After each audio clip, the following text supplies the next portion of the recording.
ሃሌሉያ። ሰማያዊ ጥበብ እንግዲህ እዚህ ላይ ሰማያዊ ጥበብ ካልን እንግዲህ አንድ ብቻ ጥበብ አይደለም ማለት ነው ያለው።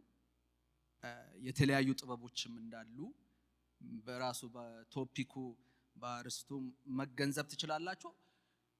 ያዕቆብም አንድ ብቻ ጥበብን አለ ብቻ ብሎ አልነገረንም እና በጣም ግልጽ ካደረጋቸው ጥበብ አለ ከሚላቸው አንድ ቁጥር 15 ላይ ሶስት ከዚህ ከሰማያዊ ጥበብ ሌላ ሶስት ጥበቦች እንዳሉ ይነግረናል። አንዱ የምድር ነው ይለናል፣ የምድር ጥበብ ይለናል።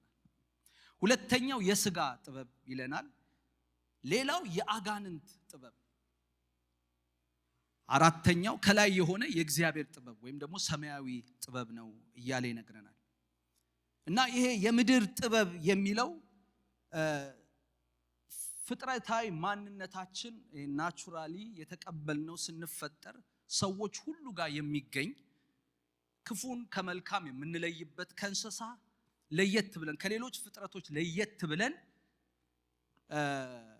የምንመላለስበት ሪዝን አውት የምናደርግበት ጥበብ ነው። ይሄ ምድራዊ ጥበብ ይለዋል። ይሄ ችግሩ በጣም ሰልፊሽነት ያለበት ነው። ሰልፍ ሴንተር ነው። ራስን ብቻ የሚያይ ለራስ ብቻ የሚኖር የራስን አድቫንቴጅ ብቻ የሚጠቀም ነው። ሰማያዊ ስላልሆነ የምድር ስለሆነ ሪዝን አውት የምናደርግበትም ነው ብለናል። ያው ኔጌቲቭ ሩቅ ሳይሆን በቃ ሰልፍ ሴንተር ነው። ሁል ጊዜ ለኔ የሚል ምድራዊ ጥበብ ማለት ነው። ይሄ ደግሞ የሥጋ ሴንሹዋል ይለዋል። ግን ይሄ በኢሞሽን ወይ የሚንቀሳቀስ ወይም ደግሞ ኢንተሌክቹዋል ኖሌጅ ወይም ደግሞ የአእምሮ ዕውቀት፣ ይሄን ደግሞ ሰው በመመራመር የሚያገኘው ማለት ነው። ሰው ገብቶ ተመራምሮ የሚያገኘው ማለት ነው። ሰው ቁጭ ብሎ አስቦ ስለ አንድ ነገር የሚገነዘብበት ኢንተሌክቹዋል ኖሌጅ ወይም ደግሞ የአእምሮ ዕውቀት ነው። ይሄም በጣም የሚገርማችሁ ትዕቢተኛነትን የሚያመጣ ለዚህ ነው ከላይ የሆነው ጋራ የማይገናኘው እና ይሄም ሰልፍ ሴንተር ነው። ግን ምኞት አለበት፣ የሆነ በቃ የሚያስበው ነገር አለበት። በዚህ ላይ ቅናት አለበት። ሌላው ውድድር አለበት። ይሄ ቅናት ይሄ ጥበብ ውድድር አለበት። እኔ በልጥ አንተ ትበልጥ። በዓለም ላይ አይታችሁ ከሆነ ሰው ከሰው ሁል ጊዜ ሲያወዳድር ነው የምታዩት። ለራሱ ብሎ የሚማር የለም። ታውቃላችሁ አይደል? ሁል ጊዜ የሆነ የሚያየው ነገር አለ። ስለዚህ የዛን ሰው በልጦ መታየት ነው የሚፈልገው። ይሄ ስጋዊ ነው። ስጋዊ መንፈሳዊ ነገርን ይገፋል። አይታችኋል? በጣም ሳይንቲስት በጣም በእውቀት የነጠቁ ሰዎች በተሻለ መጠን በተሻለ አሁን ብትሰጧቸው መጽሐፍ ቅዱስን በደንብ አድርገው በፖይንት ሊናገሩ የሚችሉ ሳይንቲስት ሊናገሩ የሚችሉ ዕውቀት ያላቸው ሰዎች ከመንፈሳዊ ነገር የራቁ ናቸው። ስለዚህ ይሄ የሥጋ ጥበብ ብዙ ጊዜ ሰው በዚህ ብቻ ከሄደ ከመንፈሳዊ ነገር የራቀ ነው። ሁል ጊዜ አይምሮን መጨበጥ ይፈልጋል፣ መዳሰስ ይፈልጋል፣ መመልከት ይፈልጋል። ካልዳሰስኩ ይላል። አይታችኋል? ሁል ጊዜ ሳይንስ እሱን ነው፣ መዳሰስ አለባቸው። አንተ አምጥተህ እግዚአብሔር አለ ብትለው ጌታ አለ ይልሃል። ሊዳሰሰው ይፈልጋል።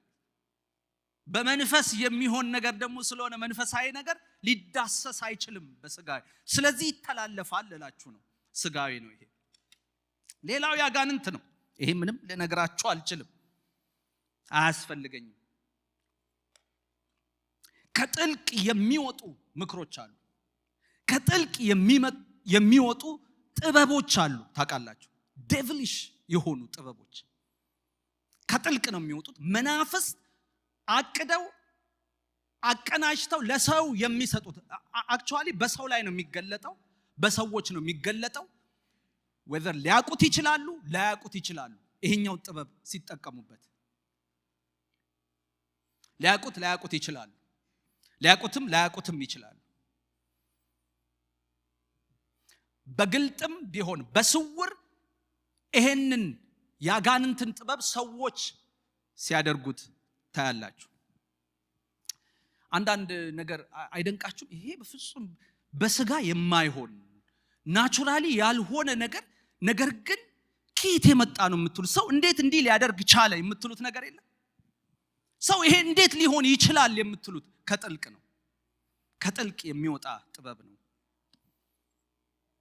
ኢንፊልትሬት አድርጎ ነገስታቶች ግቢ ይገባል፣ መንግስታቶች ጋር ይገባል፣ ፓርላማ ሊገባ ይችላል በጣም በሚገርም ሁኔታ። እና በዚህ ውስጥ መጨረሻው ከእግዚአብሔር መለየት ነው። ይሄ ደግሞ መጨረሻው ከእግዚአብሔር ዴስቲኒው ሰውን ከእግዚአብሔር መለየት ነው። ሌላ ምንም ጥበብ ሰጥቶ ሰዎችን ሊያስደስት አይደለም። ሜን ፐርፐዙ ከእግዚአብሔር መለየት ነው። አይታችኋል። ወደ ሔዋን የመጣበት ዋና ዓላማ ከጥልቅ ይዞት የመጣው ጥበብ ነው።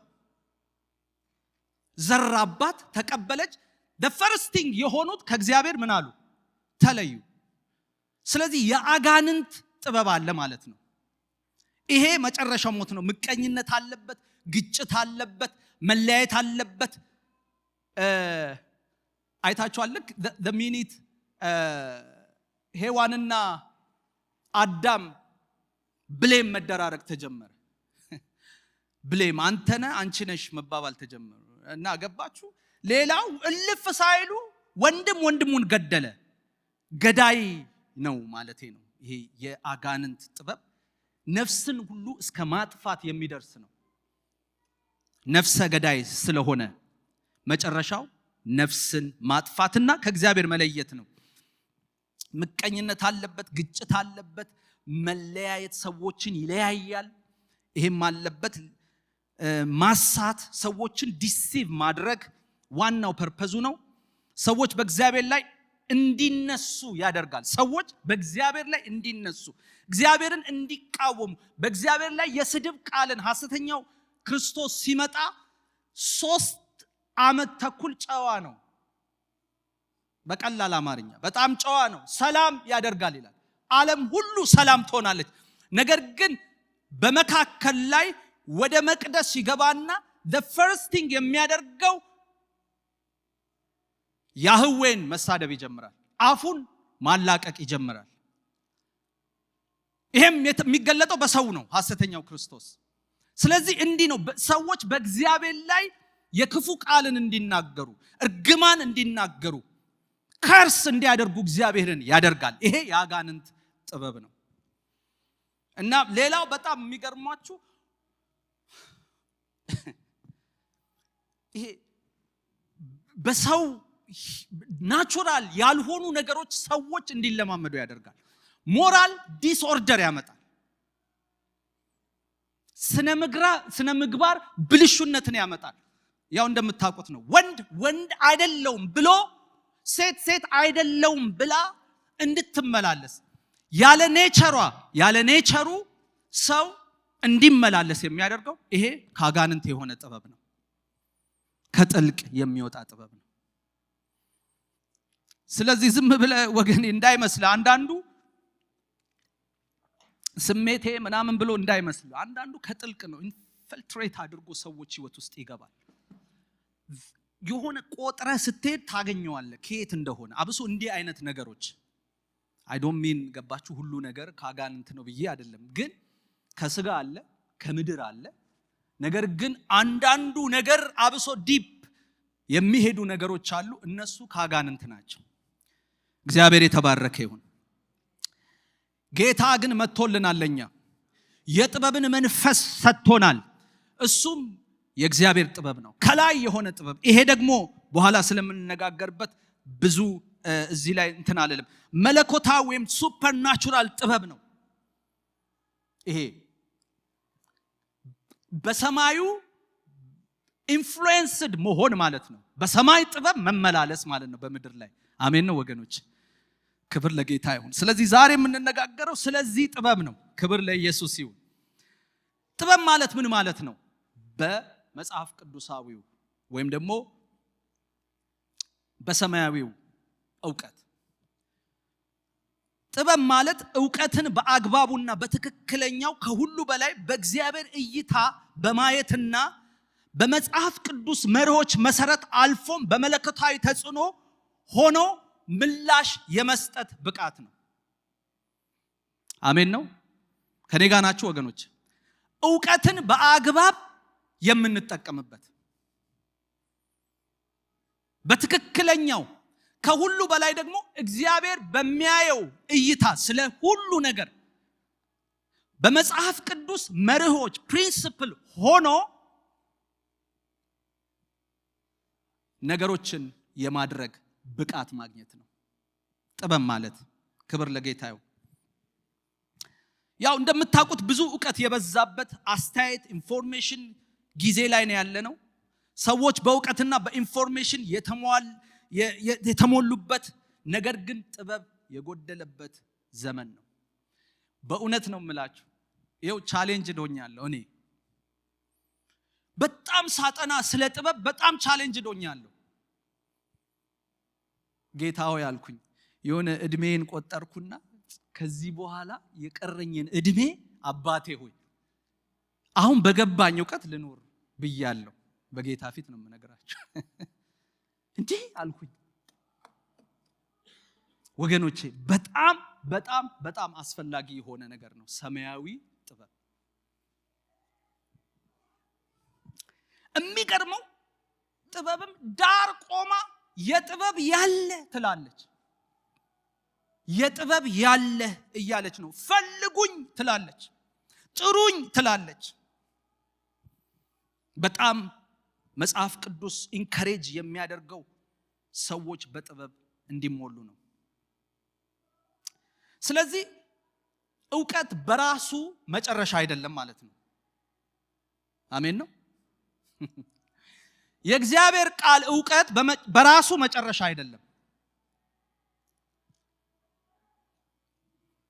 የእግዚአብሔር ቃል ዕውቀት በራሱ መጨረሻ አይደለም ስላችሁ እሱን ብቻ ተሞልተን የምንኖረው አይደለም። ጥበብ ያወቅነውን ዕውቀት የተረዳነውን መርህ የምንተገብርበት ጥበብ ያስፈልገናል።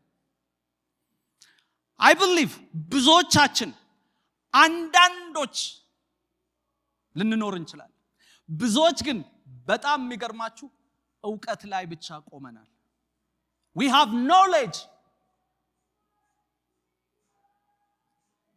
have knowledge አያችሁ። ሰው በራሱ ዕውቀት ኖሮት በራሱ መንገድ ሊሄድ ይችላል። በራሱም መንገድ ሊተገብረው ይችላል።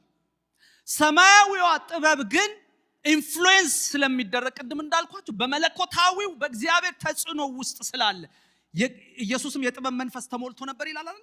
በዛ መንፈስ ውስጥ ስለምንሆን እንደኛ አንተረጉመውም ቃሉን። እኛ የምንፈልገውን ቃሉን ተርጉመን አንኖርበትም።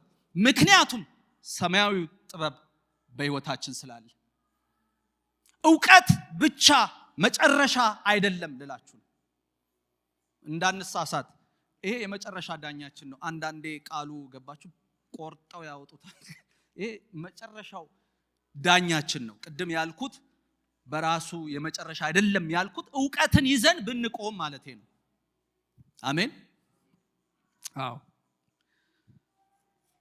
ስለዚህ ጥበብ መስበክና ስለ ጥበብ ማውራት መፈለግ በጣም አስፈላጊ እንደሆነ ተረድቻለሁ ወገኖቼ። በቃሉ ውስጥ የተገለጠውን የእግዚአብሔርን እውነት ማወጅ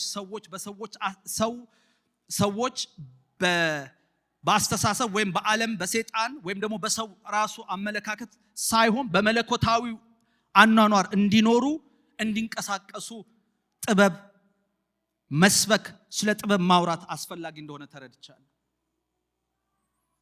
ባይ ዘ ዌይ መጽሐፍ ቅዱስም ሲናገር የጥበብ እግዚአብሔርን መፍራት የጥበብ ሁሉ መጀመሪያ ነው ይላል። መነሻውም ፈራሃ እግዚአብሔር ስለሆነ ሃሌሉያ። የፈለገውን ያህል ሰው ዕውቀት ሲኖረው ፈራሃ እግዚአብሔር ኖሮት ሰው በዛ ቃል ውስጥ ከኖረ ወገኖቼ ያ ሰው ፍሬያማ ነው የሚሆነው። ስለዚህ ጥበብ በጣም አስፈላጊ ነው። ቅድም እንዳልኩት ብዙ አማኞች ዕውቀት አለ፣ ስለ አንድ ነገር የማብራራት ብቃት አለ። አብሶ በዚህ ዘመን ከጥቅስ ወደ ጥቅስ ሌላ ጥቅስ መሄድ የምንችልበት፣ ከታሪክ ወደ ሌላ ታሪኮችን አገናኝተን በግሪኩ በዕብራይስጡ ብለን ልናወራ የምንችልበት ደረጃ ደርሰናል። ነገር ግን ጥበብ ስለሌለ ውጤት ብዙ አይደለም። ባይ ዘ ዌይ ጥበብ ውጤት አለው። ጥበብ ሁሉ ጊዜ ድርጊት አለው፣ መከናወን አለው ቢሃይንድ። ዕውቀት ሆኖ ሊቀር ይችላል። ብዙዎች ያውቃሉ አይደል እንዴ ወገኖቼ? ላመኑት ለተቀበሉት የእግዚአብሔር ልጆች የሆኑ ዘንድ ስልጣንን ሰጣቸው ይላል አይደል? ግን ቃሉን ሰምተው ለማያምኑ ግን የእግዚአብሔር ልጆች የሆኑ ዘንድ ስልጣንን አልተሰጣቸው። ስለዚህ በቃሉ ዕውቀት ብቻ ልንሞላ እንችላለን። ነገር ግን ጥበብ ሲመጣ በጥበብ ስንመላለስ ግን ድርጊት ነው፣ መከናወን አለው። ስለዚህ ነው ወገኖቼ ስለ ፍቅር ልናወራ እንችላለን። አንደኛ ቆሮንቶስ ከ1 እስከ 13 ብለን በደንብ ልናስተምር እንችላለን። አንደኛ ዮሐንስ ብለን በቃ ልንሄድ እንችላለን ስለ ፍቅር። ቆላሲያስ ብለን በእነዚህ ሁሉ የፍጻሜ ማሰሪያ የሆነውን ፍቅርን ልበሱ ልንል እንችላለን። ስለ ኢየሱስ መስቀል ዋጋ ስለከፈለው ፍቅር ልናወራ እንችላለን። ስለ እግዚአብሔር አብ ልጁን ኢየሱስ ክርስቶስን አንድያ ልጁን ሳይሳሳ ስለሰጠው ፍቅር ልናወራ እንችላለን።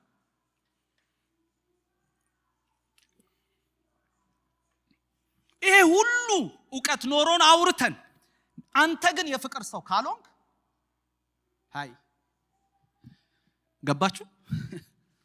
አይ ጥበብ ወደ መሆን ነው የሚያመጣ። አንተ የፍቅር ሰው ሆነ ካልታየ ምን ዋጋ አለው? ስለዚህ ጥበብ ወደ መከናወን ያመጣል። አሜን። በኋላ ስንመጣበት ለምትጽፉ ይሄን ስሙ። አንዳንዴ በቃ ስለ ፍቅር በጣም እኔ እኮ ቻሌንጅ ሆኛለሁ ወገኖቼ። አያችሁ አጋፔ፣ ፊሊጶስ፣ ቶሬጅ፣ ኤሮስ ብቻ ብለን ብንቀር ግሪኩና 4 አይነት ፍቅር ብለ እኔ ግን በፍቅር መመላለስ ካልቻልኩ what's the point? አሜን ነው። እቺ ቤተክርስቲያን እንደዛ አትሆንም። አሜን ነው። እንደሰበክነው እንኖራለን፣ እንደምናወራው እንኖራለን። ሃሌሉያ። የሚረዳ ደግሞ የጥበብ መንፈስ እግዚአብሔር ሰጥቶናል። ክብር ለጌታ ይሁን። ስለዚህ ለምትጽፉ ይሄን ጻፉ። ዕውቀት ትክክለኛውን ነገር እንድናውቅ ያደርገናል። ጥበብ ደግሞ ያወቅነውን እንዴት እንድንኖር ያደርገናል። ዕውቀት ትክክለኛውን ነገር እንድናውቅ ያደርገናል። ጥበብ ደግሞ ያወቅነውን እንዴት እንድንኖር ይረዳናል። ዕውቀት አይምሮን፣ አስተሳሰብን ይለውጣል። ጥበብ ህይወትን፣ መንገድን ይለውጣል። አሜን ነው ወገኖች። ዕውቀት አይምሮን፣ አስተሳሰብን ይለውጣል። ጥበብ ህይወትን፣ መንገድን ይለውጣል። ዕውቀት ሌላው ስለ አንድ ነገር ማንነት፣ ስለ ህይወት ምንነት ማወቅ ሊሰጠን ይችላል። ጥበብ ግን ስላወቅነው ነገር እንዴት እንደምንሆን የሚረዳ ነው፣ የሚያደርሰን ነው። ዕውቀት በሐሳብ በትምህርት ደረጃ ያሰፋናል። ጥበብ ሁሉ ጊዜ ወደዛ ሐሳብና ትምህርት እንድንደርስ ያደርገናል። ልድገመው። አያችሁ ዕውቀት በሐሳብና በትምህርት ደረጃ አይምሮአችንን ያሰፋል። አሜን። ጥበብ ግን ሁሉ ጊዜ ወደዛ ወደ ተማርነው ወደ አወቅነው ሐሳብና ዕውቀት ያደርሰናል። ጥበብ ይሙላባችሁ። በእውነት ያው በጥበብ ከተመላለሳችሁ አይ ጋራንቲ ዩ እንደው 100% ባልልም 90% ብሌሲንግ በህይወታችን ይመጣል። ይሄ ብሌሲንግ ስል እህትሽን የምታይበት እይታ ይለወጣል። ትሪት የምታደርጊበት እይታ ይለወጣል። እንዴ ዝም ብለህ የምትናገር አትሆንም። ምክንያቱም ዕውቀት ነዋ። እንደዛ ዝም ብለህ የምትናገር ከሆነ ዕውቀት ነው ያለ። ሄይ እየሰማኸኝ ነው? ዝም ብለህ አትናገርም። የምትናገረውን ታውቃለህ። ምክንያቱም የጥበብ መንፈስ ነው አንተ ጋር ያለው። አንዳንዶች ጀግኖች ናችሁ። ጀግኖች ነን አንዳንዴ። ይሄ ጀግንነት ግን ከእግዚአብሔር አይደለም። እነግርሃለሁ ከምድር ነው፣ ከስጋ ነው፣ ከአጋንንት ነው ልል አልችልም። ነገር ግን ከምድር ነው ከስጋ ነው። አየ ጀግንነትህ መዋረድ ነው። እጅን መስማት አንፈልግም። አየ ብርቱነትህ ዝቅ ማለት ነው። የወረድከውን ያህል ነው ብርቱነትህ። አሜን የሚል የለም እዚህ ጉባኤ። የወረድከውን የተንበረከከውን ዝቅ ያልከውን ያህል ነው ብርታትህ። አሜን ነው። አየ ዕውቀት ይነግርሃል፣ አይምሮህን ያሰፋል፣ full of information። ጥበብ ግን ትኖረዋል። እንዴ አንዱ ብድግ ብሎ አንድ ካልተሳሳትኩኝ ማን እንደሆነ አላውቅም፣ ይሄን ነግሮኛል። አንዱ ሊጣላው ፓስተርም ተናግሮታል። ብቻ እዚህ ጉባኤ ማን እንደሆነ አላውቅም፣ ሊጣላው በቃ ተንደርድሮ ሲመጣ ዝም ብሎ አየው። በቃና ግንባሩ ጋር መጥቶ ኳየር ውስጥ ነው መሰለኝ እና ፊቱ መጥቶ ዝም ብሎ ነው ያየው። ጸጥ ነው ያለው። ሊመታው እንዴ ይሄ መንፈስ አለ ታውቃላችሁ አይደል? ገና ያልተቆረጠ አለ፣ ገና ጀግንነት የሚሰማን። በጌታ በኢየሱስ ስም እግዚአብሔር ይቁረጠው፣ ከላያችን ላይ ይቁረጠው። ታውቃላችሁ አረ በጌታ ስንት ዓመት ነው በጌታ ያለ ነው። ይሄን ካልገመደልን ዛሬ ይገምደዋል እግዚአብሔር ማለት ይገነድለዋል እንዳይጠነክር። ክብር ለጌታ። ይው ከዛ ቆሞ አየው። የሚገርም ካልተሳሳቱ ብቻ ሌሊት በእንቅልፍ ከለከለው ተኝቶ።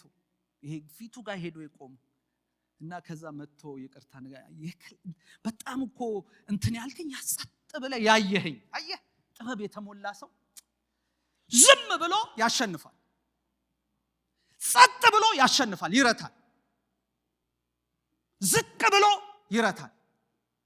አሜን ወገኖች። ጥበብ እንዲህ ነው የሚያደርግ።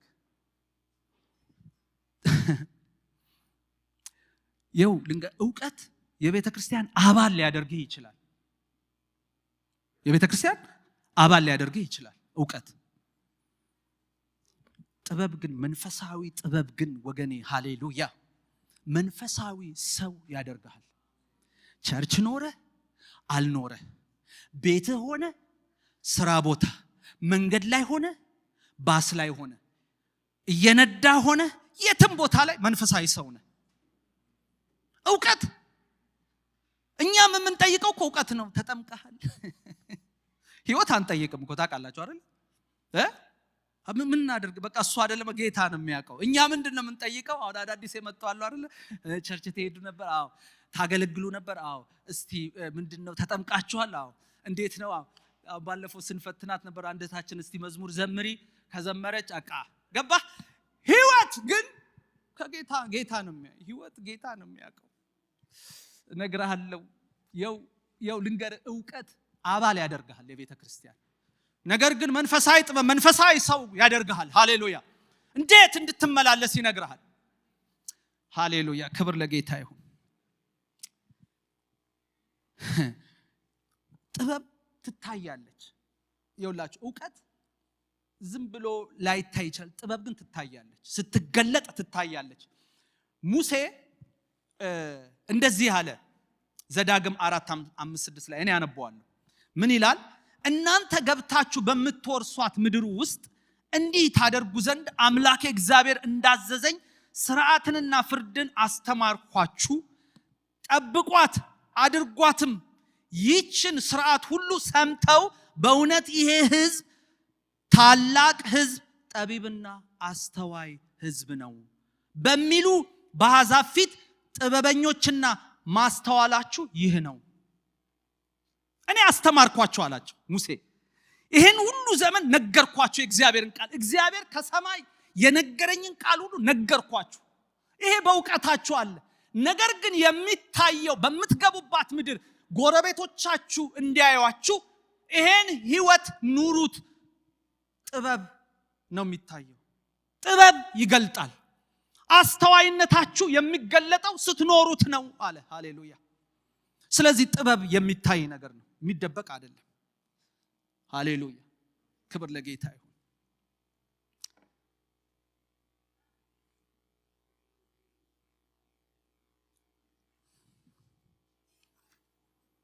ቶሎ እያልኩ ልናገር። ሰዓትም እንደጀመርኩ አላውቅም። ስለዚህ ብዙ ዕውቀት አለ፣ ስኬቶች ግን ጥቂት ናቸው።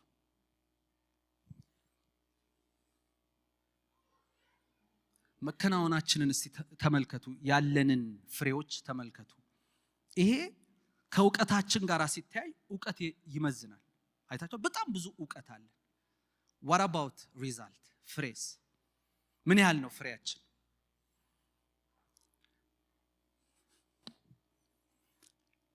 ጥበብ የማያስፈልገው ቦታ የለም። ይህንን 1 4 5 ነገር ልናገር። ጥበብ የማያስፈልገው ቦታ የለም።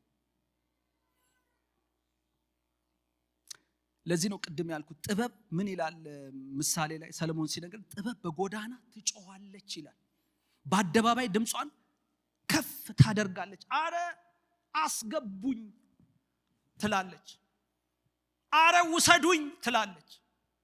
እየጮኸች ነው። ስለዚህ ጥበብ የማያስፈልገው ቦታ የለም። ለአገልግሎት ብትሉ ለእግዚአብሔር መንግስት ስራ ጥበብ ያስፈልጋል።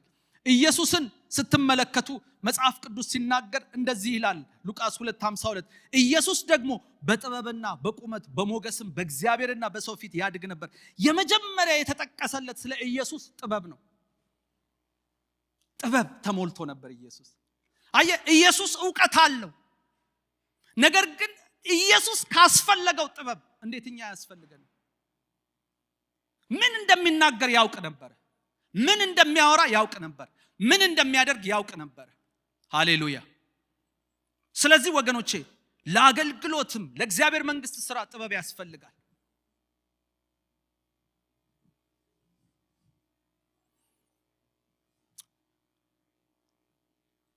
እንደዚህ ይላል ጳውሎስ ስለ አገልግሎት ሲያወራ ቆላሲያስን ሲመክር እንደዚህ አላቸው። ቆላሲያስ 3:16 የእግዚአብሔር ቃል በሙላት ምን ይሁንባችሁ?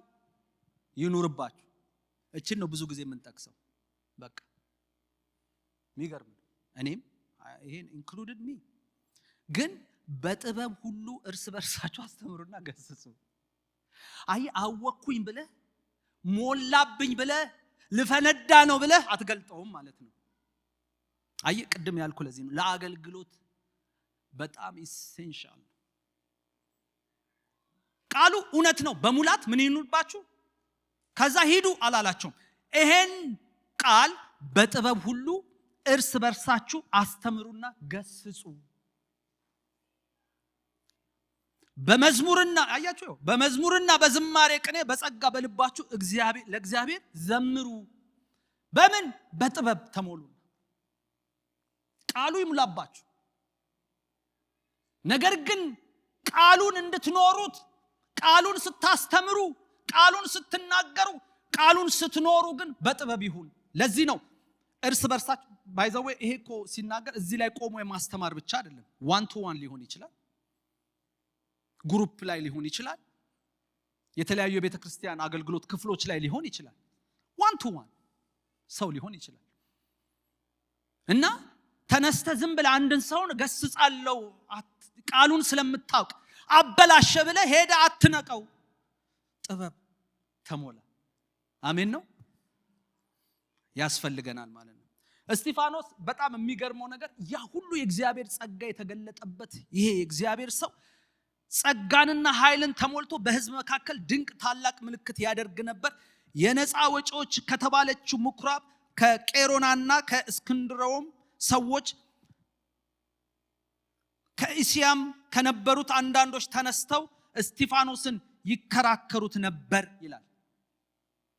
አሁን በጣም የገረመኝ ቃል ያውቃል እስጢፋኖስ፣ ቃል አለው፣ ቃል ተሞልቷል።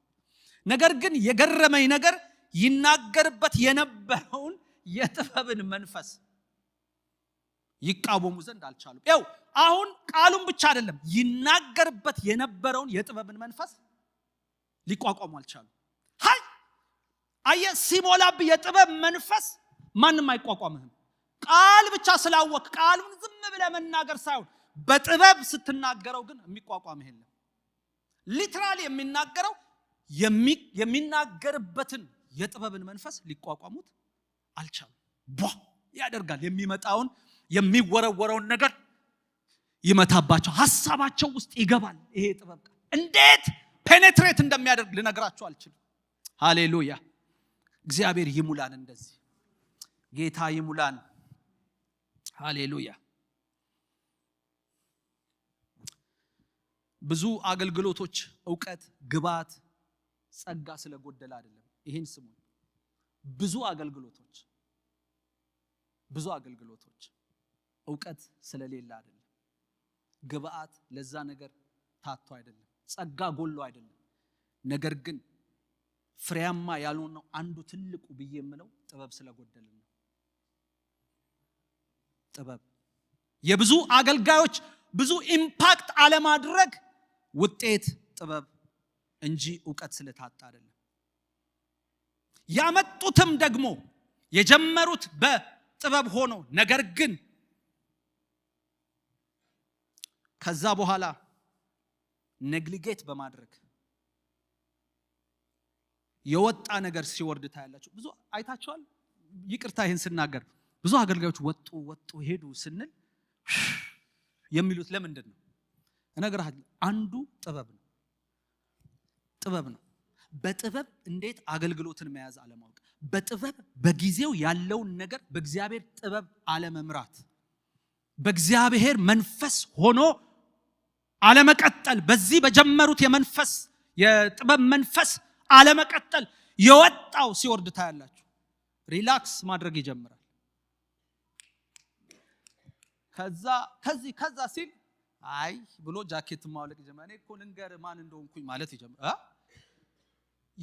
ያ ሰው ገባ እነግርሃለሁ ይላል። ኦፍ ኮርስ ደርሷል። የሆነ ላይ ወጥቷል እኮ ገባችሁ ልላችሁ ይገባችኋል። የሆነ ደረጃ ላይ ስትደርስ የምትተወው አይደለም። ኔግሊጌት ስታደርገው አገልግሎት ለመውረድ እየተንደረደረ ነው። ሊወጣ አይደለ ሊወርድ። እና ወገኖቼ በጣም ኢምፖርታንት ነው ልላችሁ ነው። የምንናገረው እያለን እንዴት እንደምንናገር አለማወቅ፣ ከወንድሞቻችን ጋር ያለን ኮንቨርሴሽን ራሱ አንዳንዴ በጥበብ የተሞላ አይደለም። በጣም እና ያ ሰውን ልብን የሚሰብር ይሆናል። ታውቃላችሁ። እግዚአብሔር ጥበብን ይስጣል። አሜን ወገኖች፣ እስቲ አሜን በሉ። እህቴ ጥበብን ይሙላብሽ። እህትሽን እንዴት እንደምታወሪ ጥበቡን ይሙላብሽ። አሜን። እንዴት እንደምታወራ ወንድሜ ጥበብን ይሙላብህ። ሃሌሉያ። ስለ ሕዝብ መምራት፣ ስለ ነገስታት ብትናገሩ ሙሴም እጁን ስለጫነበት የነዌ ልጅ ኢያሱ የጥበብን መንፈስ ተሞላ ይላል። ለመምራት ያስፈልጋል ጥበብ። ዘዳግም 34 ላይ ሰለሞን እንደዚሁ እግዚአብሔርን የጠየቀው ታውቁታላችሁ። እግዚአብሔር ጠይቆት እኔ አለ እግዚአብሔር ፍርድን ትለይ ዘንድ ለራስ ማስተዋልን ለመንክ እንጂ ለራስ ብዙ ዘመናትን ባለጠግነትም የጠላቶችንም ነፍስ ሳትለምን ይህን ነገር ለምናል። እነሆ እኔ እንደ ቃልህ አድርጌያለሁ። እነሆ ማንም የሚመስልህ ካንተ በፊት እንደሌለ ካንተም በኋላ እንዳይነሳ አድርጌ ጥበበኛና አስተዋይ ልቦና ሰጥቻለሁ። ለምንድን ነው ብትሉ ፍርድን ትለይ ዘንድ። ይህን ነገር ልንገራችሁ። ነገስታቶች ምን አላቸው? መዝገብ አላቸው፣ ቡክ አላቸው፣ ፍርድን የሚሰጡበት።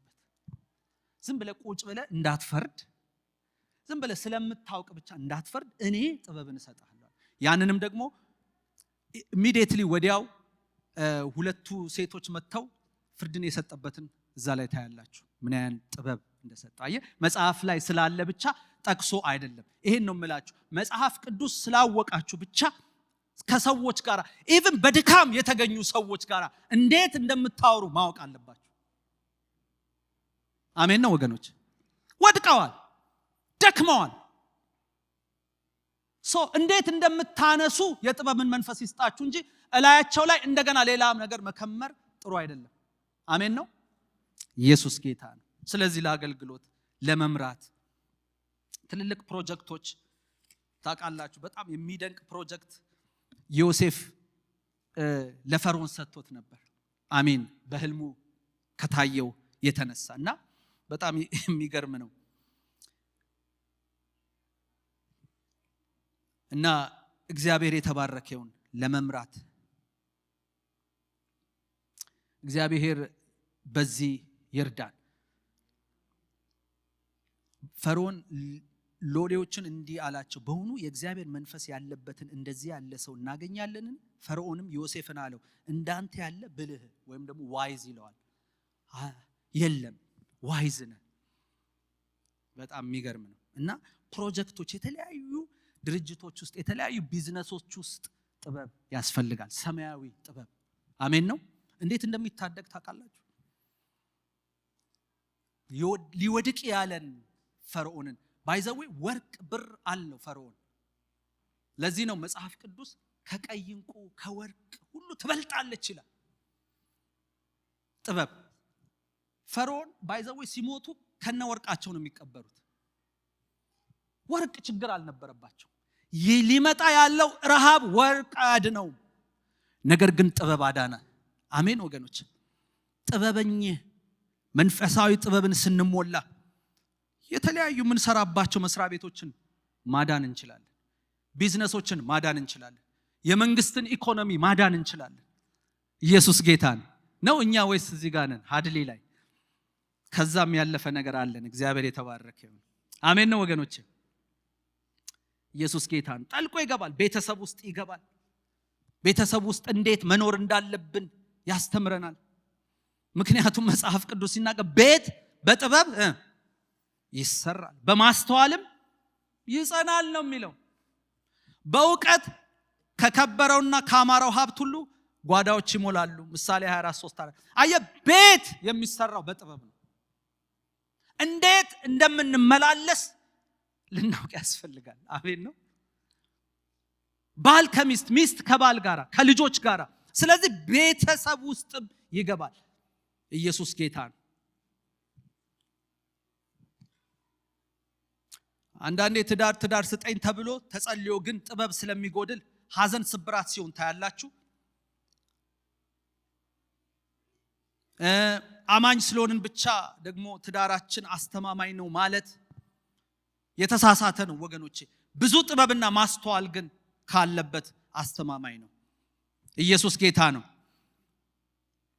ቢዝነሶቻችን፣ ስራዎቻችን ቢዝነስ ብለህ ቢዝነስ ሰጥቶ ካስተመርን እንዴት እንደምትይዝ ካላወቅ ጥበብ ከጎደለ አስቸጋሪ ነው፣ አይቀጥልም። ስራ ብለን ከሚያሰሩን አለቆች ጋር እንዴት እንደምንመላለስ ካላወቅን አስቸጋሪ ነው። አሜን ነው ወገኖች። በጣም የሚደንቀው ይሄን ልናገርና ወደሚቀጥለው ልሂድ። ሳኦል ለዳዊት ስራ ሰጥቶታል። ሳኦል ለዳዊት ስራ ሰጥቶታል፣ ቀጥሮታል። የሺህ አለቃ አደረገው ይላል። በዚህ ፊት ይወጣና ይገባ ነበር ይላል። ዳዊት ግን ስራ ተሰጥቶታል፣ ስራ ተከፍቶለታል። ሳኦል ነው የቀጠረው።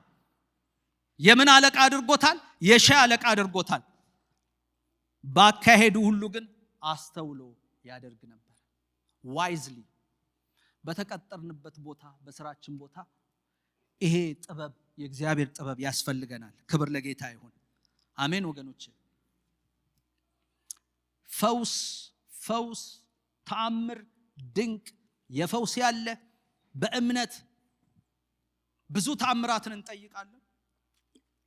እግዚአብሔር እንዲፈውሰን እንጠይቃለን። ከደዌ ነፃ እንዲያወጣን እንጠይቃለን። ነገር ግን ሁሉ ጊዜ እግዚአብሔር ሊፈውሰን አይደለም የሚፈልገው። የፈወሰህን ሰውነት እንዴት መጠበቅ ካላወቅ ተመልሰ እግዚአብሔርን ልትጠይቅ አይገባም። ያው ልንገራችሁ፣ አንዳንዴ በታምራት ብቻ መኖር እንፈልጋለን። ይሄን ስሙኝ። እግዚአብሔር ታምራት ሊያደርግ የፈለገው 40 ቀን ነው። እስራኤል ያው 40 ዓመት የቀየሩት እነሱ ናቸው። ግን የሚገርመው ነገር 40 ዓመቱን ወይም ደግሞ ለእግዚአብሔር 40 ቀን ነው ያሰበው። ተአምር በተአምር ነበር። ባህር ይከፈላል፣ መራራ ውሃ ወደ ጣፋጭነት ይቀየራል፣ መና ይበላሉ፣ ልብስ አያልቅም፣ ጫማ አያልቅም። ይሄ የተአምር ኑሮ ነው። እግዚአብሔር ግን እንዲህ አላቸው፣ በገባችሁ ጊዜ ግን አለ። አየ በገባህ ጊዜ ግን ትዘራለህ፣ ታጭዳለህ፣ ሄደ እንጨት ትቆርጣለህ፣ ቤት ትሰራለህ። አሁን የታምራት ኑሮ አበቃ። አሜን ነው ወገኖች። ይኸው ሁል ጊዜ በታምራት ልንኖር አንችልም። ይኸው ከተፈወስክ ጤና ከሰጠ የምትበላውን ማወቅ አለብህ። አሜን ነው። ስፖርት መስራት አለብህ። ይዋንዳሉ ዝቅ ብለው ነው የሚስቁት። ሃሌሉያ። አይ እነግርሃለሁ፣ በእውነት ነው የምልህ። ለምን እንደሆነ ልንገራችሁ። አይ ነው በተለያየ መንገድ የሚመጣ ነገር አለ። ልነግራችሁ የምፈልግ እግዚአብሔር የነካህን ነገር ጠብቀው። አሜን ነው። እስቲ አሜን በሉ። እንቅልፍ ተኙ። አንዳንዴ በቃ እንዲህ ነው፣ ተኙ። ጤናችሁ ይመለሳል፣ ተኙ። ኢየሱስ ጌታ ነው። ድንቁና አስገራሚው ነገር አለመታመምህ እኮ ነው። ይሄ አይደል እንደሚገርመው? ድንቁና በጣም የሚገርመው እኮ አንተ አለመታመምህ ነው። እስቲ አሜን በሉ እንጂ ታመመ ፈውስ ብቻ አይደለም እንዴ። አለመታመምህ ታምር ነው። አሜን ነው ወገኖች። ክብር ለጌታ ይሁን። አንዴ ሐዋርያ ዳንኤል ሲናገሩ ሰምቻለሁ እና ይሄንኑ ቃል አሁን ያልኩት በጣም አስገራሚና አስደናቂ ነገር ታሞ መፈወስ አይደለም ማለት አለመታመምም ነው። ይሄም ማለት መቼም ብዙ ነገር አለ። ይሄን ልላለ እኔም ታመም ያውቃለሁ። አሜን ነው። ግን እግዚአብሔር ሁሉ ጊዜ እየመጣ እንዲፈውስህ አይደለም የሚያስፈልገው። እግዚአብሔር እንዴት እንድትኖር ደግሞ ሊናገር ይፈልጋል፣ ወይም ደግሞ እንድትኖር ጥበብ ሊሞላ ይፈልጋል። ስለዚህ የጥበብ ዋጋዋ ምን ያህል ነው? የጥበብ ዋጋዋ በደንብ የታወቀ አልመሰለኝም በእኛ ዘንድ። ጥበብ ማግኘት ምንኛ ከወርቅ ይሻላል፣ ማስተዋል ማግኘት ከብር ይልቅ የሚመረጥ ነው ይላል። አይገርማችሁ? ወርቅ አይስተካከላትም፣ ብር አይስተካከለው። ብር የሚለው ሲልቨር ነው፣ አይስተካከለውም። ምሳሌ 16:16 ጥበብ በጣም ውድ ናት፣ የከበረ ከሚባሉ ነገሮች የበለጠ ነው ወርቅ፣ ብር። አንድ ቦታማ በጣም የሚገባው ጥበብ ከቀይ እንቁ ትበልጣለች። the most expensive እንቁ ነው ቀይ፣ እና ከዛ ሁሉ ትበልጣለች። አያችሁ? የከበረ ነገር ሁሉ አይተካከላትም። ምሳሌ 3:11 እርግጠኛ ነኝ ማንም ሰው የሚመርጠው ጥበብ ከቀይ እንቁ ትበልጣለችና ጥበብን ሳይሆን እንቁን ነው። ስለዚህ ወገኖቼ የጥበብ ዋጋዋ እጅግ የከበረ ነው። አሜን። በእኛ ዘንድ የከበረ ነው ወይ?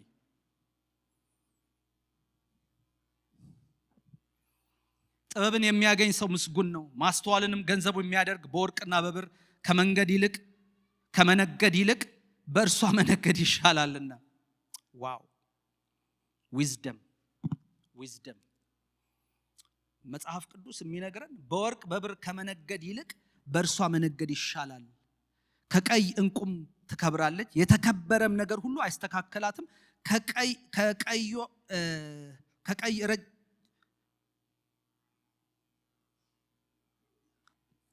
ረጅም ዘመን ነው። በቀኟ ረጅም ዘመን ነው። በቀኟ ረጅም ዘመን ነው። በግራዋ ባለጠግነት ክብር አለ። መንገድ የደስታ መንገድ ነው። ጎዳናዋ ሁሉ ሰላም ነው። በእርሷ ለሚይዟት ሕይወት ዛፍ ናት። የተመረኮዙባት ሁሉ ምስጉን ነው። እግዚአብሔር በጥበብ ምድርን መሰረተ፣ በማስተዋሉም ሰማያትን አጸና። ይኸው ወገኖቼ ቀይ እንቁ ወርቆች ሊገዙት ብለን የምንላቸውን በሙሉ በእጥፍ ሊገዛ የሚችል ጥበብ ነው።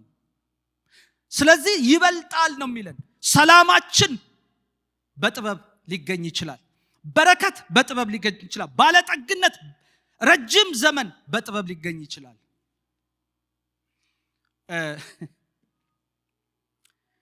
አንድ ቦታ ላይ ይሄ በጣም የሚገርም ነው።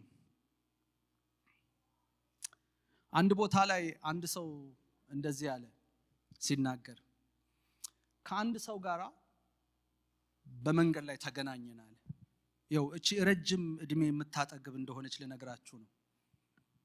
እና በሆነ ነገር ላይ ተጋጩ፣ መኪና ማለት ነው። ያው ይሄ ሮድ ሬጅ የሚለኝ እና በጣም ተበሳጨዋል እና ከመኪናው ወጣው አለ። ምንድነው ምናም ብሎ ከፊት ነው ያለው። ምን ብሬክ ትይዝብኛ ምናም ብሎ ብቻ አለ። እናቴ ለካ የማፊያው አንደኛው ዋናው ነው። ብቻ ምንም አላለው። እንዲህ ነው ይህችን ብቻ እንደዚህ ብሎ ከመቀመጫው ሲያሳየው እሺ ጌታዬ ብሎ ተመልሶ ሄደ። ከዛ ስለዛ ሰው ሲያጠና ዋና ነው። አየ በዛ ሰዓት ሲናገር ኖሯል በህይወት። ረጅም እድሜ ማለት ይሄ ነው። አየ በቀላሉ ነገር እዛው ጭጭ ቢያደርገው አለቀ። ጥበብ ረጅም እድሜ ታጠግባለች። አሜን ነው ወገኖች። በጥበብ ስንመላለስ ባለጠግነት በጥበብ ነው። ይሄንን ቅድም ስናገር እንደነበረ ዮሴፍ ለፈርዖን ብር ወርቅ ባለጠግነት ለፈርዖን ምንድነው? ግን ጥበብ ታውቃላችሁ 7 ዓመት ሊመጣ ያለውን ረሃብ እንዲያልፉ አድርጎ ያንንም እየሸጡ ባለጠጋ እንዲሆን ግብጽን ያደረገ ነው። ጥበብ ባለጠጋ ታደርጋለች። ሰላሟ የበዛ ነው። ሃሌሉያ። አንድ ሰው ሲናገር እንዲህ አለ፣ ጥበብን የምትፈልግ ነፍስ በብርሃን ትሄዳለች ይላል። ኩሮች ግን የራሳቸው የፈጠራ ጥላ ይከተላሉ። አየ በቃ ጥላን ነው የሚከተሉት የራሳቸው። ነገር ግን ጥበብን የምትፈልግ ነፍስ በብርሃን ትሄዳለች ይላል። ኢየሱስ ክርስቶስ ጌታ ነው።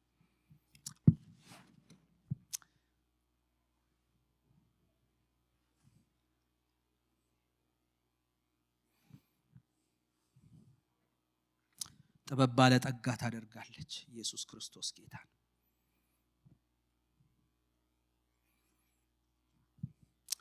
ሃሌሉያ። ስለዚህ ይሄ ጥበብ ታዲያ እንዴት ነው የሚገኘው? ይሄን ተናግሬ ጨርሳለሁ። አጭር ነው፣ አይዟችሁ። ኢዮብ 28:12-28 ላይ እንደዚህ አለ፣ ጥበብ የምትገኘው ወዴት ነው ብሎ ጠየቀ። የማስተዋልስ ስፍራ ወዴት ነው? የት ነው ጥበብ የምትገኘው? ትምህርት ቤት ነው? በምርምር ነው? ዕውቀት በማብዛት ነው? የምድርን ዕውቀት ቤት ነው አለ ኢዮብ ሲናገር። ጥበብ የምትገኘው ወዴት ነው? ጥበብ ደግሞ ትጮሃለች፣ እዚህ ነኝ ትላለች። ጥበብ ወዴት ትገኛለች?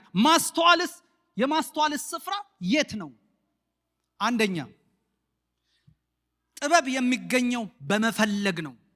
ጥበብን ራሱን በማሳደድ ነው፣ በመጸለይ ነው፣ በመፈለግ። ካልፈለግካት አታገኛትም። መጽሐፍ ቅዱስ ሲናገር ረቂቅ ዕውቀትን ብትጠራት ለማስተዋልም ድምጽህን ብታነሳ እርሷን እንደ ብር ብትፈልጋት እርሷንም እንደ ተቀበረ ገንዘብ ወይም ትሬዠር ብትሻት የዛን ጊዜ እግዚአብሔርን መፍራት ታውቃለህ፣ የአምላክን ዕውቀት ታገኛለህ፣ እግዚአብሔር ጥበብን ይሰጣልና ከአፍም ዕውቀትን ማስተዋልን ያወጣል ይላል ምሳሌ 2:3-6። ስለዚህ ጥበብ በመፈለግ ትገኛለች፣ በጸሎት ትገኛለች። የምናውቀው ቃል ከናንተ ግን ማንም ጥበብ የጎደለው ቢኖር በልግስና የሚሰጠው ሳይነቅፍ በልግስና ለሁሉ የሚሰጠውን እግዚአብሔርን ይለምን። አሜን ወገኖች። ያዕቆብ 1:5 ስለዚህ ጥበብ በመፈለግ ትገኛለች። ነግሊጌት ካደረካት አታገኛትም፣ ችላ ካልካት አታገኛትም። ግን you have to search፣ በመፈለግ ታገኛታለህ። የፈለግነው ነገር ነው የሚያገኘን ወገኖች፣ ያልፈለግነው ነገር አያገኘንም። ተሰሙኛላችሁ ወገኖች? ያሻነው ነገር የተራብነው ነገር ነው የምንጠግበው፣ የተጠማነው ነገር ነው የምንጠግበው። ጥበብ ማንም ጥበብ የጎደለው ቢኖር ሳይነቅፍ በልግስና ለሁሉ የሚሰጠውን እግዚአብሔርን ይጠይቅ፣ ይለምን፣ ይፈልግ። ሃሌሉያ አሜን ነው ወገኖች። ነገር ግን ማንም ሳይጠራጠር በእምነት ይለምን፣ የሚጠራጠር ሰው እያለ በንፋስ የተገፋና የተነቃነቀ የባህር ማዕበል ይመስላል። ስለዚህ ጥበብ፣ ብር፣ ገንዘብ፣ ውድ ይሄን ትንሽ ልናገር። ይኸው አሁን እናንተ የገዛችሁበት ቤት ጋር አሁን አንዳንዶች ገዝታችሁ ከሆነ ቤታችሁ ጋር በሆነ አጋጣሚ የሆነ ማዕድን ተገኝቷል ቢባል ወይም የሆነ ነገር እንዳለ ብታውቁ አትተኙ። ፈርስት ኦፍ ኦል በደንብ አድርገህ ግንቡን ስትቆፍር እንዳትታይ ታጥራለህ። ገባ? የሆነች ነገር እየሰራው ነው ብለህ የምትቆፍራት ቦታ ጋር እንደ ቤት አድርገህ ትሰራለህ። ይኸው ወርቅ አለ ስለተባለ ነው። ፍለጋህ ሌትና ቀን ይሆናል። ፍለጋህ ሌትና ቀን ይሆናል። ትጥራለህ፣ ዲግ ታደርጋለህ እስክታገኛት ድረስ። ይሄንን መፈለግ ነው የምላችሁ። ከዚህ ስትወጡ የምትረሱትን መፈለግ አይደለም። በእውነት ከፈለጋችሁ ታገኟታላችሁ። የምትፈለግ ናት። አሜን። ስለዚህ በጸሎት፣ ሌላው በእግዚአብሔር ቃል ከሕፃንነትህም ጀምሮ ይለዋል ጳውሎስ ለጢሞቴዎስ፣ ክርስቶስ ኢየሱስን በማመን ወደ መዳን የሚገኘውን ጥበብ ሊሰጡ የሚችሉትን ቅዱሳን መጻሕፍት አውቀሃል። ራሱ ይሄ ቃል ቅድም ስናገር ነበራል፣ ለእውቀት ብቻ አይደለም የተሰጠን፣ ፉል ኦፍ ዊዝደም ነው። ፉል ኦፍ ዊዝደም ነው። እኛ ለእውቀት ብቻ ተጠቀምንበት እንጂ ፉል ኦፍ ዊዝደም። እንደውም ይሄ ምድር እያቀለለብን ነው። እግዚአብሔርን ቃል ሞኞች ናችሁ እያለን ነው። ይሄን ቃል ነው የምትከተሉት። ግን ቃሉ የሚለው ሐዋርያ ጳውሎስ ለጢሞቴዎስ የሚለው ከልጅነት ጀምሮ ዕውቀትንና መዳንን ሊሰጡ የሚችሉትን ይሄንን የጥበብን ቃል ተማርክ፣ አወክ። ስለዚህ እግዚአብሔር ቃል ዕውቀትን ብቻ ሳይሆን ጥበብ ይሰጣል። አሜን ነው ስታነቡ። ስለዚህ አሁን ከእንግዲህ ስታነቡ ለጥበብም አንብቡት። አሜን። ጥበብ ትሞላላችሁ። ሃሌሉያ። እንዴት እንድትመላለሱ ያስተምራችኋል፣ ይመራችኋል። በዛ ውስጥ ሆናችሁ እንድትገኙ ያደርጋችኋል። ለዚህ ነው ሰለሞን እንደዚህ ያለ፣ ልጄ ሆይ ቃሌን ብትቀበል ትእዛዜን ባንተ ዘንድ ሸሽገ ብትይዛት ጆሮ ጥበብን እንዲያደምጥ ታደርጋለህ፣ ልብህም ወደ ማስተዋል ታዘነብላለህ። ረቂቅ ዕውቀትን ብትጠራት፣ ለማስተዋል ድምፅህን ብታነሳ፣ እርሷን እንደ ብር ብትፈልጋት፣ እርሷን እንደ ተቀበረ ገንዘብ ብትሻት፣ የዛን ጊዜ እግዚአብሔርን መፍራት ታውቃለህ፣ የአምላክንም ዕውቀት ታገኛለህ። እግዚአብሔር ጥበብን ይሰጣል፣ ከአፉም ዕውቀት ማስተዋልን ይሰጣል። ቅድም አንብቤዋለሁ ምሳሌ 2:1-6። አያችሁ፣ ቅድም ያልኳችሁ ይሄ ነው። ብትሻት ብትፈልጋት፣ ልክ ብርን ወርቅን ትሬዠር እንዳለ አድርገ ብትፈልጋት፣ እንደዛ የእግዚአብሔርን ቃል ብትፈልገው፣ በዛ ውስጥ ጥበብ አለ፣ ታገኛታለህ። ጥበብ እዛ ናት ያለችው። አሜን። የእግዚአብሔር ቃል ጋር ናት ጥበብ፣ እዛ ነው ያለችው። አሜን ወገኖች፣ ሃሌሉያ። ለዚህ ነው የእግዚአብሔር ሕግ ፍጹም ነው፣ ነፍስን ይመልሳል። የእግዚአብሔር ምስክር የታመነ ነው፣ ሕፃናትን ጠቢባን ያደርጋል ይላል መዝሙር 19:7። ሃሌሉያ። ፉል ኦፍ ጥበብ ነው። ይሄ ደግሞ በጣም ይሄን ነው የሚቀጥለው። ለዘላለም ለእኔ ነውና ትእዛዛትህ ከጠላቶቼ ይልቅ አስተዋይ አደረገኝ። ምክርህ ትዝታዬ ካስተማሩኝ ሁሉ ይልቅ አስተዋል። ይሄንን ልንገራችሁ። የሚያስተምሩ አሉ ማለት ነው። ያስተማሩት አሉ ይሄንን የእግዚአብሔርን ሰው። አያችሁ፣ እነሱ የነገሩት ቃል ነው፣ እሱ ሰምቶ፣ እሱ ግን ጥበበኛ ሆነ። ካስተማሩኝ ይልቅ አስተዋይ ያደረገኝ ይላል ማለት በልጧቸዋል ካስተማሩት። ስለዚህ የእግዚአብሔር ቃል ውስጥ ጥበብ አለ ማለት ነው። ለእውቀት ብቻ ካደረግነው እዛው እውቀት ሆኖ ይቀራል። ነገር ግን ፉል ኦፍ ዊዝደም ነው የእግዚአብሔር ቃል። ስለዚህ የት ትገኛለች? የእግዚአብሔር ቃል ጋር።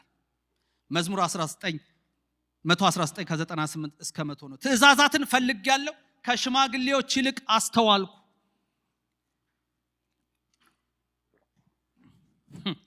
በጣም የገረመኝ ይሄንን ሳስብ ከሽማግሌዎች እንዲሁ ካስተማሪዎች ምናምን የሚለውን ሳስብ እነ ጴጥሮስን ብሎ ወደዚህ ሄደ ልቤና ገረመኝ።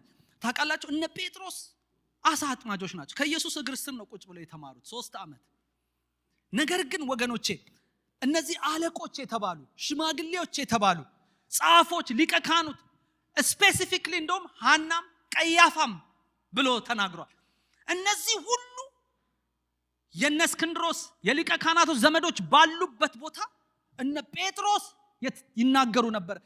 ግን ምን አሏቸው መሰላችሁ? ጴጥሮስና ዮሐንስ በግልጥ እንደተናገሩ ባዩ ጊዜ መጽሐፍትን የማያውቁና ያልተማሩ ሰዎች እንደሆኑ አስተዋሉ፣ አደነቁ፣ ከኢየሱስ ጋር እንደነበሩ አወቋቸው ይላል። full of wisdom ስለነበራቸው። ክብር ለጌታ ይሁን። ኢየሱስ ጌታ ነው።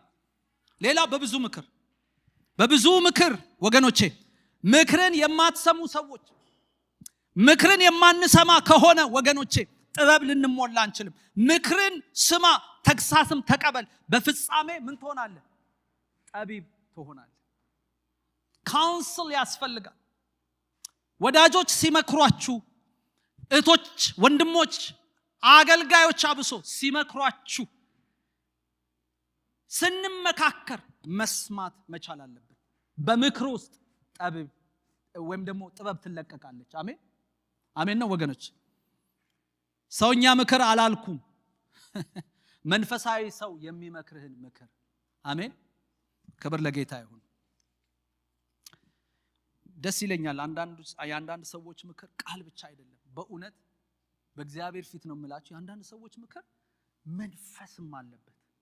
ሃሌሉያ።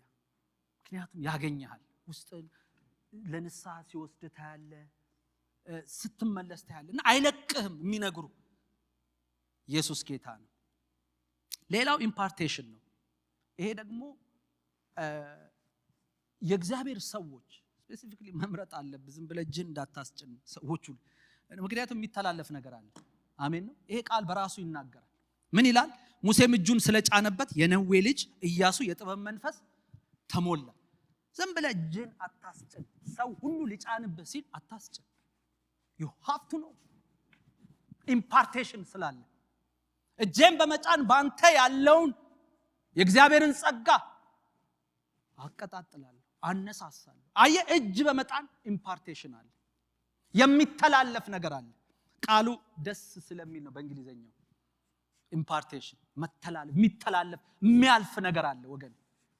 ስለዚህ ለመምራት አንድን ነገር ኢያሱን የእግዚአብሔርን ሕዝብ ሊመራ ሲል ሙሴ እጁን ጫነበትና የጥበብን መንፈስ ተቀበለ። ስለዚህ ኢምፓርቴሽን ወገኖች አንዳንዴ ያልፋል። አሜን። የእግዚአብሔር ሰዎች እጅ በሚጭኑበት ጊዜ። ስለዚህ ዛሬ ወገኖቼ እግዚአብሔር ጥበብን እንዲሞላን ልንጸልይ ያስፈልጋል። ክብር ለጌታ ይሁን። የእግዚአብሔር ሰዎች በጥበብ ከተሞሉ በረከት በቤታቸው ነው፣ ሰላም በቤታቸው ነው፣ ጤና በቤታቸው ነው። ኢየሱስ ጌታ ነው። ስለዚህ እንቆማለን፣ እንጸልያለን። ሃሌሉያ። እንዴት ነው የምንሞላው? በመፈለግ፣ በጸሎት፣ በእግዚአብሔር ቃል፣ በብዙ ምክር፣ ኢምፓርቴሽን፣ እጅ በመጫን። ሃሌሉያ። እንጸልያለን ሁላችን። የጥበብና የማስተዋል መንፈስ እግዚአብሔር ሙላብኝ